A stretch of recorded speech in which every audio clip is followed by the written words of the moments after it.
ഈ വീഡിയോയിൽ ഇന്ന് ഞാൻ ഷെയർ ചെയ്യാൻ പോകുന്ന പ്രവാസി ഡിവിഡൻഡ് സ്കീമിനെ പറ്റിയാണ്. ഒരു ബോണസ് കൂടി ആഡ് ചെയ്തിട്ടുണ്ട് ഈ വീഡിയോയിൽ.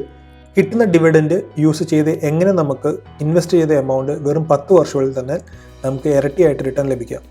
My name is Christy Kunjumon. Welcome to Pravasi fin talks. നമ്മൾ ഇൻവെസ്റ്റ് ചെയ്ത പൈസ കേരള ഗവൺമെൻറ് KIIFB വഴിയാണ് യൂട്ടിലൈസ് ചെയ്യുന്നത്. KIIFB നമുക്കെല്ലാവർക്കും അറിയാവുന്ന പോലെ കേരളത്തിലെ ഇൻഫ്രാസ്ട്രക്ചർ ഡെവലപ്പ് ചെയ്യാൻ വേണ്ടി ക്രിയേറ്റ് ചെയ്ത ഒരു ഫണ്ട് ബോർഡാണ്.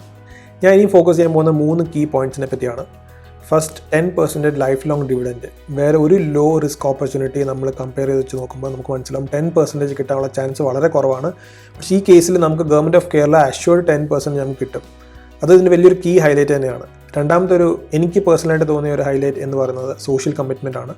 നമ്മൾ ഇൻവെസ്റ്റ് ചെയ്യുന്ന ഈ എമൗണ്ട് കേരള ഗവൺമെൻറ് KIIFB വഴി നമ്മുടെ ഇൻഫ്രാസ്ട്രക്ചർ ഡെവലപ്പ് ചെയ്യാൻ വേണ്ടിയാണ് ഈ ഫണ്ട് യൂസ് ചെയ്യുന്നത്. മൂന്നാമത്തെ ഹൈലൈറ്റ് എന്ന് പറയുന്നത് കംപ്ലീറ്റ്ലി ബാക്ക് ചെയ്യുന്നത് കേരള ഗവൺമെൻറ് ആണ്. അപ്പോൾ നമുക്ക് നല്ലൊരു ട്രസ്റ്റ് ഉണ്ട്, നമുക്ക് കേരള ഗവൺമെൻറ് നമുക്ക് ഉറപ്പായിട്ട് നമ്മുടെ ഡിവിഡൻഡ് കൃത്യം ടൈമിൽ നമ്മുടെ അക്കൗണ്ടിൽ തരുമെന്ന്. അത് തന്നെയാണ് ഇതിൻ്റെ ഏറ്റവും വലിയൊരു നല്ലൊരു ഹൈലൈറ്റ്. ഇനി നമുക്ക് ഇതിൻ്റെ ടെക്നിക്കൽ സൈഡ് കൂടി നോക്കാം. ഞാൻ നേരത്തെ പറഞ്ഞ പോലെ 10% ആണ് ഡിവിഡൻഡ് കേരള ഗവൺമെൻറ് പ്രോമിസ് ചെയ്തിരിക്കുന്നത്. ഈ 10%നകത്ത് 1% കോൺട്രിബ്യൂട്ട് ചെയ്യുന്നത് കേരള ഗവൺമെൻറ്റും ബാക്കി 9% കോൺട്രിബ്യൂട്ട് ചെയ്യുന്നത് KIIFB ആണ്. നമുക്കൊരു എക്സാമ്പിളിൽ നിന്ന് നോക്കാം എങ്ങനെ നമ്മൾ ഇതിൽ ഇൻവെസ്റ്റ് ചെയ്ത് കഴിഞ്ഞാൽ എത്ര റിട്ടേൺസ് കിട്ടും എന്ന് നമുക്ക് നോക്കാം. ഈ ഒരു എക്സാമ്പിളിൽ നമ്മൾ നോക്കുന്നത് ഒരു പ്രവാസി 10 ലക്ഷം രൂപ ഇതിൽ ഇൻവെസ്റ്റ് ചെയ്ത് കഴിഞ്ഞാൽ എത്ര രൂപ റിട്ടേൺസ് കിട്ടും. അപ്പോൾ 10 ലക്ഷം രൂപ ഇൻവെസ്റ്റ് ചെയ്ത വ്യക്തിക്ക് ആദ്യത്തെ 3 വർഷത്തേക്ക് ഒരു റിട്ടേൺസും കിട്ടില്ല.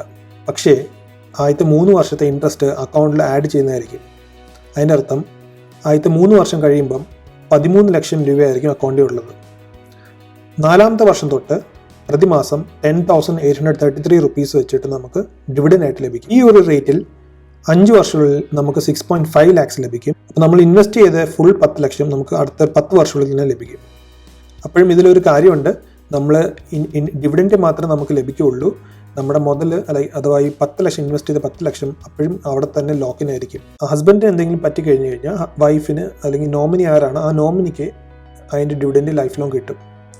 ഇൻ കേസ് നോമിനിക്ക് എന്തെങ്കിലും പറ്റിക്കഴിഞ്ഞാൽ ആ വൈഫ് നോമിനേറ്റ് ചെയ്ത കുട്ടികളാണെങ്കിൽ കുട്ടികൾക്ക് അല്ലെങ്കിൽ വേറൊരു നോമിനി ആണെങ്കിൽ ആ ആൾക്ക് ഈ കംപ്ലീറ്റ് 10 ലക്ഷം രൂപ വിഡ്രോ ചെയ്യാൻ പറ്റും. ഇനി നമ്മൾ നോക്കാൻ പോകുന്നത് ബോണസ് പോയിന്റിനെ പറ്റിയാണ്. അപ്പോൾ കിട്ടുന്ന ഡിവിഡൻഡ് യൂസ് ചെയ്ത് നമുക്ക് എങ്ങനെ ഈ ഇൻവെസ്റ്റ് ചെയ്ത മുതൽ നമുക്ക് തിരിച്ചു പിടിക്കാം എന്നാണ് നമ്മൾ നോക്കാൻ പോകുന്നത്. ഒരു 40 ഇയേഴ്സ് ആയ പ്രവാസിയുടെ എക്സാമ്പിളാണ് നമ്മൾ ഇതിൽ നോക്കുന്നത്. അപ്പോൾ ആ ആൾ 10 ലാക്ക് റുപ്പീസ് ഇപ്പം ഈ പ്രവാസി ഡിവിഡൻഡ് സ്കീമിൽ ഇൻവെസ്റ്റ് ചെയ്ത് എന്ന് വിചാരിക്കുക. 44 ഇയേഴ്സ് ആകുമ്പം ആ പുള്ളിക്ക് 10,000 രൂപ വെച്ച് മാസം ഡിവിഡൻഡ് കിട്ടും. ആ കിട്ടുന്ന ഡിവിഡൻഡ് ഒരു 12% റിട്ടേൺ കിട്ടുന്ന ഒരു മ്യൂച്വൽ ഫണ്ടിൽ ഇൻവെസ്റ്റ് ചെയ്യുകയാണെങ്കിൽ 54 ഇയേഴ്സ് ആകുമ്പം അത് ഏകദേശം 24 ലാക്ക് റുപ്പീസ് ആവും. അപ്പം നമ്മൾ ഇൻവെസ്റ്റ് ചെയ്ത് 10 ലക്ഷം രൂപ അത് കൂടാതെ 14 ലക്ഷം രൂപ അഡീഷണലും കിട്ടും. നിങ്ങളൊരു കാര്യം ഓർക്കണം, അപ്പോഴും നമ്മുടെ മുതൽ നമ്മൾ ഇൻവെസ്റ്റ് ചെയ്ത 10 ലക്ഷം രൂപ പ്രവാസി ഡിവിഡൻഡ് സ്കീമിൽ അത് അവിടെ കിടക്കുന്നേ ഉള്ളൂ. അത് കംപ്ലീറ്റ് ലൈഫ് ലോങ് ലോക്കിനായിരിക്കും. പക്ഷേ അത് നമുക്ക് എന്തെങ്കിലും പറ്റിക്കഴിഞ്ഞാൽ നമ്മുടെ വൈഫിന് എന്തെങ്കിലും പറ്റിക്കഴിഞ്ഞാൽ കുട്ടികൾക്ക് ആ കംപ്ലീറ്റ് പൈസ വിഡ്രോ ചെയ്യാൻ പറ്റുന്നതായിരിക്കും. അപ്പോൾ ഹോപ്പ്ഫുള്ളി എല്ലാവർക്കും ഈ പ്രവാസി ഡിവിഡൻഡ് സ്കീമിനെ പറ്റിയുള്ള വീഡിയോ എല്ലാവർക്കും ഇഷ്ടപ്പെട്ടെന്ന് വിചാരിക്കുന്നു. നിങ്ങൾക്ക് ഇഷ്ടപ്പെട്ടെങ്കിൽ നിങ്ങൾ ദയവായി ലൈക്ക്, ഷെയർ, സബ്സ്ക്രൈബ് ചെയ്യുക. അതുകൂടാതെ എന്തെങ്കിലും ക്വസ്റ്റ്യൻസ് ഉണ്ടെങ്കിൽ നിങ്ങൾ കമൻറ്റ്സിൽ ആഡ് ചെയ്യുക. അതെല്ലാത്തിനും ഞാൻ ആൻസർ ചെയ്യുന്നതായിരിക്കും. അപ്പോൾ നെക്സ്റ്റ് വീഡിയോയിൽ കാണാം. ബൈ.